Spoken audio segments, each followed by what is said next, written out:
learn to recognize them as fellow Jews, they lose their rights as Israelite citizens. Could you imagine? Could you imagine if you lost your right as an American citizen, if you lost your citizenship? What if you were told one day that the U.S. no longer recognizes you as an American citizen? You've lost all your rights, all your privileges, everything that goes with being a citizen. You've lost. You can't vote. So you can't vote into anybody in the office to change or fight for you, and you can't hold office. Your freedom of speech has been taken away. You can't even speak out. You can get arrested for it. You can't keep your guns. You have no right to keep or bear arms. In fact, you're not allowed to be here today in worship. If you try, you will be arrested. And you will be held without trial for an indefinite period of time until they feel like letting you go. And you know what? They may or may not press charges. You will never have a lawyer to defend you, so you may never know. All the privileges of citizenship are gone. This is essentially what God is telling Moses. The Passover is a ritual by which the Jews declare themselves to be Jews. They declare themselves to be God's people. Each year, they had to renew their citizenship.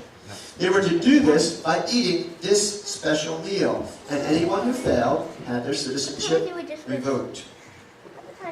Why is their citizenship so important? Why is this meal so important to them? Besides the earthly reasons, it was a recognition of God. It was the Jews' way of declaring their allegiance. It was their pledge of allegiance to their God. The meal is packed with symbolism and reminders of the things that God did for His people and how He formed them into a nation. By taking that meal, by eating that meal, the Jew is declaring his loyalty to God, his commitment to God, and being reminded about the relationship that they, as a people, have with God. By neglecting to take the meal, they've declared their rebellion. God says that any Jew who does not declare his loyalty annually by taking the Passover must be kicked out of the nation, have their citizenship revoked, their rights repealed. So now, if you remember my question from the beginning of the sermon, how does this help the dilemma? How does this in any way deal with the question that I posed at the opening? This whole passage has been dealing with Jews and how they are to celebrate God's Passover and what to know, what to do in case of special situations. How can they still celebrate this Passover and declare their allegiance to God? So how, anyway, does this deal with the situation of God rejecting some people and embracing others? Look at verse 14. This was the verse I chose for today. Let's read it together. Any alien residing among you who wishes to keep the Passover to the Lord shall do so according to the statute of the Passover and according to its regulation. You shall have one statute for both the resident alien and the native. Did you hear what it said? Listen, any alien residing among you who wishes to keep the Passover to the Lord shall do so according to the statute of the Passover and according to its regulation. You shall have one statute, both for the resident alien and for the native. See, God is setting up a situation where anyone who wants to worship Him, anyone who wants to declare their allegiance to Him, anyone who wants to become a citizen of His country can do so. God has not rejected those people that the Bible talks about in some random act of His will. He was choosing and rejecting, but He was not choosing those to be saved, but choosing to reveal His salvation through them. He chose people to bring about His salvation with the hopes that these people, that all people would hear about it and embrace it. You see, God didn't want Ishmael to turn his back on him. He wanted Isaac to tell Ishmael about the God who provided a lamb for his sacrifice and saved his life. He didn't want Jacob to hoard all the grace that he was pouring out on him. He wanted Jacob to tell his brother Esau about the God he met at Bethel and the angels he saw on the stairway ascending and descending from heaven. He wanted Esau to come to be his follower too. God chose people to serve as his instruments of grace. In Numbers 9:14, God tells Moses that anyone, any foreigner, any person of any nationality who wants to become a part of God's people, of God's nation, of God's people, can do so. And all they have to do is declare their ongoing allegiance to him. The Jews are not to impose any special set of standards on them. Oh, you're not Jewish, so in addition to doing everything that we have to do, because you're not Jewish, you have to do all these other things as well. They were not supposed to do that. And they were not supposed to reject them entirely, say, no, you're not Jews, you can't eat this. This meal is only for the Jews.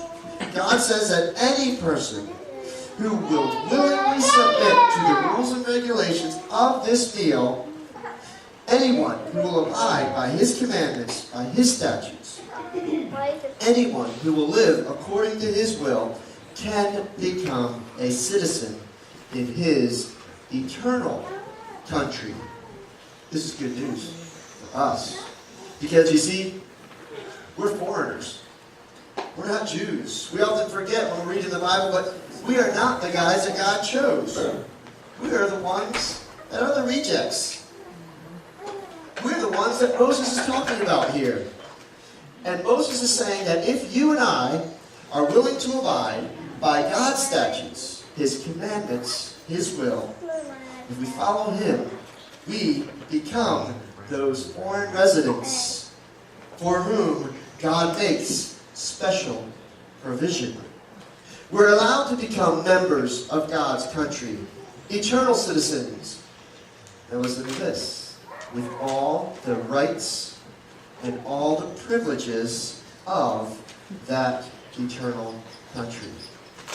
Heaven is the name of that country. And when we submit to his will, he grants us the rights of citizenship. This is very specific in this Passover meal. This special provision is very specific here in this Passover meal. But I continue to read in Numbers, as our passages as we are reading through the book, and I noticed it again in Numbers 15. Just listen to Numbers 15:15. It says the community is to have the same rules for you and for the alien living among you. This is a lasting ordinance for the generations to come. You and the alien shall be the same before God. The same laws and the same regulations will apply to both you and the alien living among you. God says all rules apply to the people who are willing to live by them. They can be my citizens. They can be my people. Don't set up different standards. And I wondered then, okay, well if it's here in Numbers 15, is it any place else? And I began to look, and it began to show up again and again and again and again. Now, Leviticus 24:22. You are to have the same law for the alien and the native born. I am the Lord your God. Exodus 12:48. An alien living among you who wants to celebrate the Lord's Passover must have all the males in his household circumcised. Then he may take part like the one who was born in the land. No uncircumcised male may eat of it. Everybody has the same standard. Exodus 12:49. The same law applies to the native born and to the alien living among you. And even the Ten Commandments, which we looked at last week, they mention it. The seventh day is a Sabbath to the Lord your God. On it you shall do no work. Neither you, nor your sons, nor your daughters, nor your manservants, nor your maidservants, nor your animals, nor the foreigner within your gates, nor the alien within your gates. God did not choose some people to bless them purely for blessing them.